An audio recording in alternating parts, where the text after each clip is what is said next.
Bonjour à tous et bienvenue à l'émission Kumba Actu. Aujourd'hui, nous parlerons de l'actualité de la semaine au programme, les nouvelles nominations de son Excellence le Président Bassirou Diomaye Faye. Barthélémy Diaz, le maire de Dakar, pose la première pierre du nouveau lycée à Grand Dakar. La présentation du rapport Le journalisme sénégalais à la croisée des chemins, l'inquiétude des acquéreurs des logements sociaux du programme Les 100 000 logements. Et pour finir, le Sénégal affronte la Mauritanie aujourd'hui. Restez avec nous pour tout savoir sur l'actualité. Kumba Actu, c'est tout de suite. Ils sont nombreux à avoir été nommés cette semaine par son Excellence le Président Bassirou Diomaye Faye. Monsieur Papa Tobigaï est nommé directeur général de la Sénélec.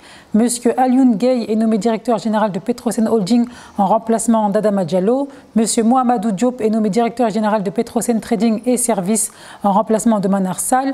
Monsieur Sambou Biagui est nommé directeur général de la Maison de la Presse en remplacement de Barandjaï. Et Monsieur Justin Correa est nommé directeur du CICES en remplacement de Saliou Keita. La journée mondiale de l'environnement est célébrée chaque année le 5 juin. L'objectif de cette célébration est de sensibiliser les gens à entreprendre des actions en faveur de l'environnement. En accord avec le thème, le président, son Excellence Bassirou Diomaye Faye, a lui célébré cette journée de façon symbolique en plantant un arbre. Il a également rappelé l'importance de l'environnement en invitant à le protéger pour le bénéfice des générations futures. C'est l'un des actes certainement qui va marquer personnellement mon passage ici. C'est un exercice que j'aime particulièrement et auquel j'invite les populations sénégalaises à souscrire massivement. Les défis environnementaux que nous avons aujourd'hui nous commandent à une réaction vigoureuse, communautaire et permanente pour renverser la situation. On parle beaucoup de changement climatique. Je pense que c'est parce qu'il y a aussi une dégradation de l'environnement qui n'est pas simplement le fait de la pollution, mais aussi de la disparition du couvert végétal, particulièrement les arbres et les forêts qui disparaissent au profit des exploitations de toutes sortes, mais aussi de l'habitat. Cet acte symbolique est aussi un appel à une vaste campagne de reboisement, particulièrement pendant l'hivernage. Dans certaines zones, ça s'est déjà installé.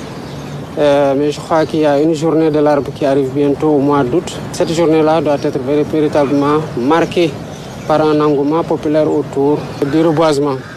Et nous invitons toutes les populations, toutes les communautés à se préparer à cette journée et à pérenniser aussi dans le comportement citoyen de tous les jours la plantation des arbres dans leur environnement immédiat et dans le cadre des actions communes dans des zones qui sont identifiées. Le maire de Dakar, Barthélémy Diaz, a posé la première pierre du nouveau lycée de Grand Dakar dans le cadre des efforts visant à améliorer et moderniser la vie des Dakarois. Écoutons-le. Mesdames, Messieurs les maires des communes de l'arrondissement de Grand Dakar, chers collègues, Monsieur le commissaire de Grand Dakar, Mesdames, Messieurs les adjoints au maire et membres du conseil municipal de la ville de Dakar, Monsieur l'inspecteur d'académie, Madame l'inspectrice de l'éducation et de la formation, Monsieur le directeur de l'éducation et de l'aide à l'insertion, Mesdames, Messieurs les membres du corps enseignant, Mesdames, Messieurs les directeurs et chefs de service de la ville de Dakar, Mesdames, Messieurs les représentants de l'association des parents d'élèves, chers notables, imams et délégués de quartier,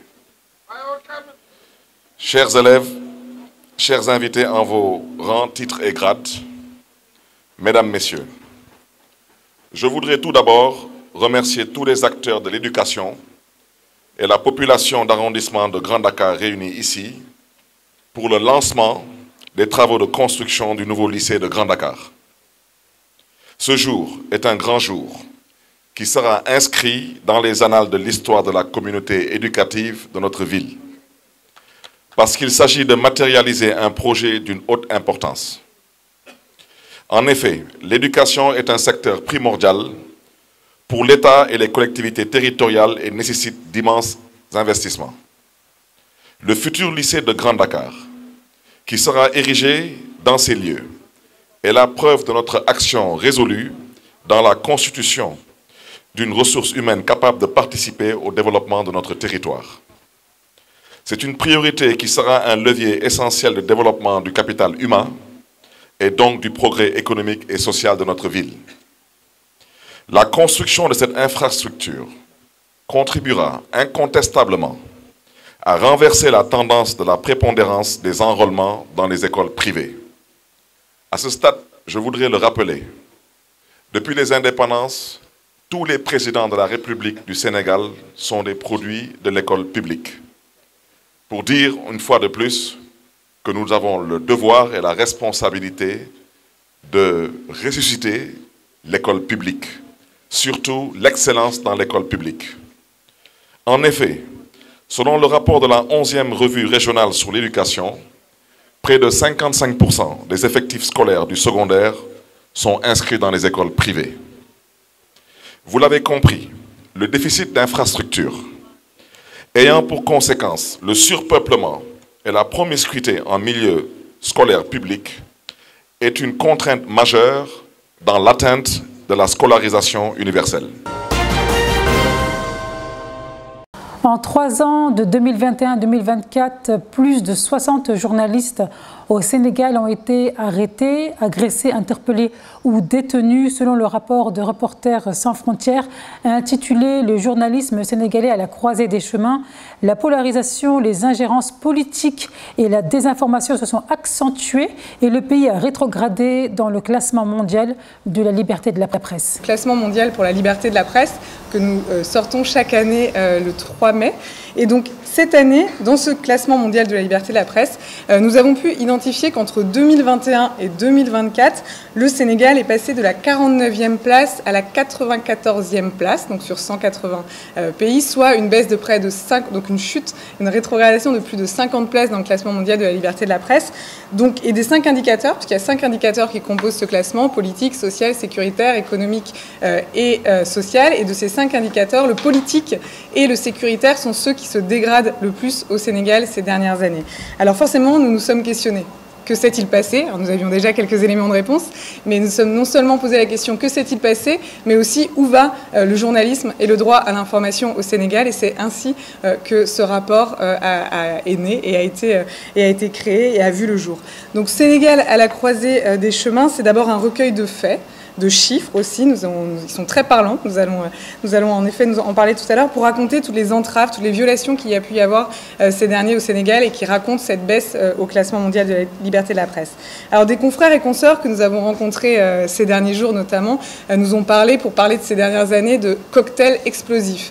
Ils nous ont aussi parlé d'heures sombres du journalisme et des années des plus difficiles pour la profession. Donc, quand il y a des problématiques, nous essayons de penser solutions, moyens d'action, recommandations, de manière très concrète, de comment ouvrir le dialogue, la concertation et entamer aussi des réformes pour que ce qui s'est passé ces 3 dernières années notamment, ne se reproduise plus à l'avenir.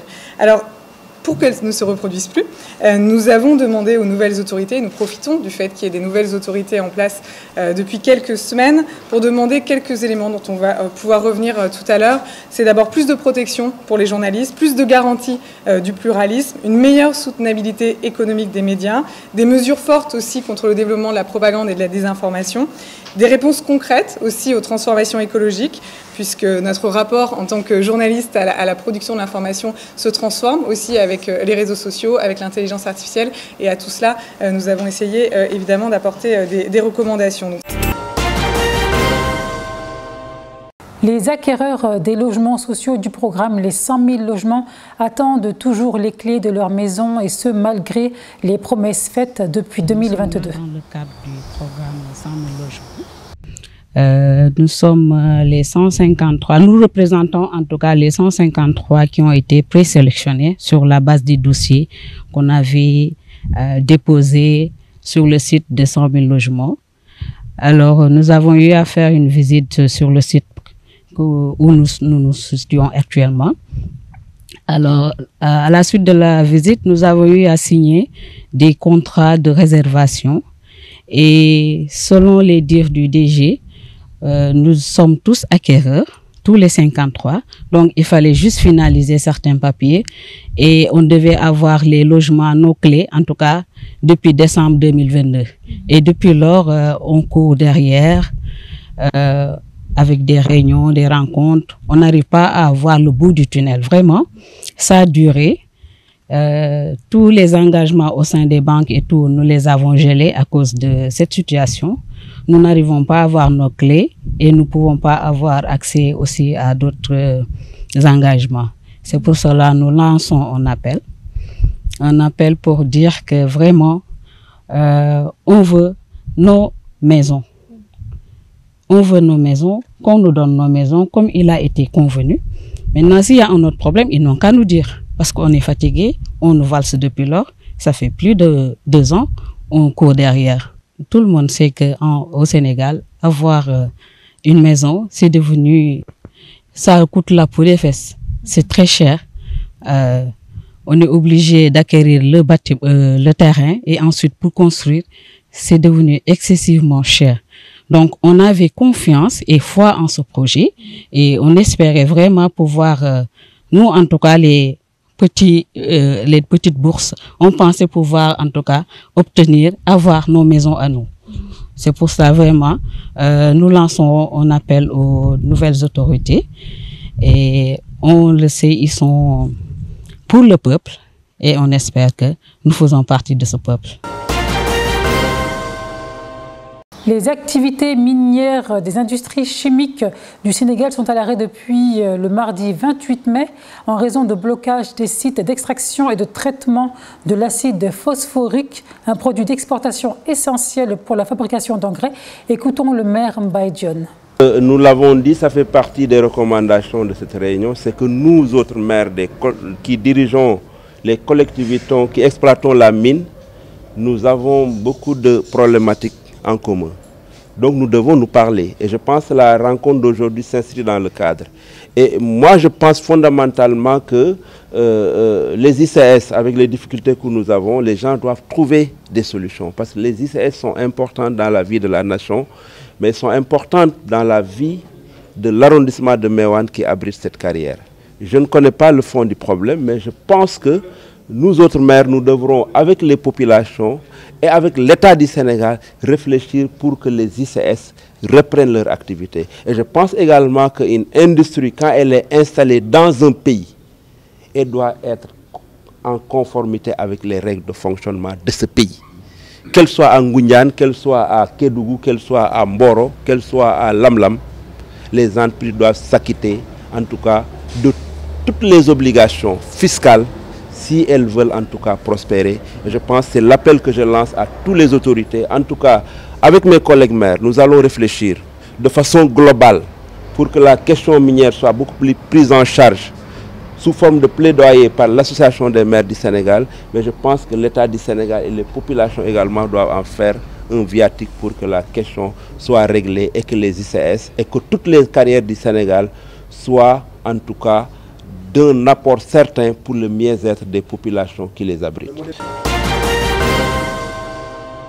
Après son match nul contre RDC Congo, l'équipe nationale du Sénégal joue aujourd'hui contre la Mauritanie. Hier, en conférence de presse, Aliou Cissé et Gana Gueye mesurent l'importance de ce match.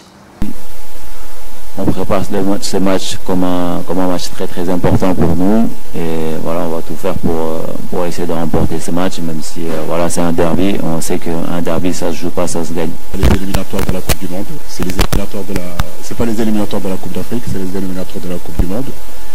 Si ma mémoire est encore bonne, en 2002, on est allé se qualifier à la dernière journée en Namibie où il fallait gagner 4-0 je crois ou 5-0. On a eu un match très compliqué, très difficile, très décisif à Polokwane, qu'on avait joué 2 fois, si vous vous rappelez bien. Donc le parcours a été difficile en 2018 aussi. En 2022, ça a été compliqué avec ces matchs, comme vous le savez, vous vous en rappelez, le dernier match à Dakar qu'il fallait gagner contre l'Égypte. Je m'attends que ce groupe soit un groupe disputé, où en réalité, qui va finir premier dans un mini-championnat où effectivement le Soudan est devant, nous on est deuxième. Ça peut se jouer à la 6e journée, ça peut se jouer à la 9e journée, ça peut se jouer à la 10e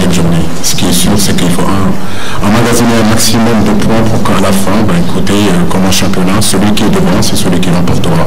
Donc gagner un match, je veux dire, dans la période où on est, c'est bien, mais le gagner ne vous donne pas non plus la certitude de vous qualifier. Donc c'est un championnat qui sera âpre, qui sera difficile, mais c'est vrai qu'on aurait bien aimé gagner le match chez nous contre le Congo. Ce match maintenant est fini.